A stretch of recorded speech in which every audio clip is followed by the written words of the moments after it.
வாழைப்பூவுக்கு தேவையான பருப்பு எடுத்து கடலைப்பருப்பு எடுத்து ஊற வச்சுக்கலாம். இப்போ வாழைப்பூ எடுத்து அதை சுத்தம் பண்ணிக்கலாம். சுத்தம் பண்ணி வச்சுட்டு அதை தண்ணியில் போட்டுக்கலாம். கருக்காமல் இருக்கிறக்காக தண்ணியில் போட்டு வச்சுக்கலாம். இப்போ ஒரு மிக்ஸி ஜார் எடுத்து ஊற வச்ச கடலைப்பருப்பை எடுத்து போட்டுட்டு உப்பு ஜீரகம் சோம்பு பட்டை கிராம்பு போட்டு வரமிளகா போட்டு அரைச்சி வச்சுக்கலாம். இப்போ வெங்காயம் வாழைப்பூ கருவேப்பிலை பச்சை மிளகா எல்லாம் போட்டு 3 சுற்று சுற்றி வச்சுக்கலாம்.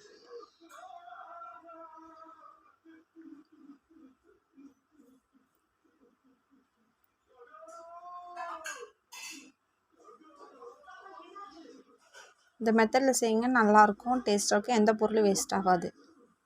அது ஒரு கிண்ணத்தில் மாற்றி வச்சுக்கலாம் அரைச்சிட்டு.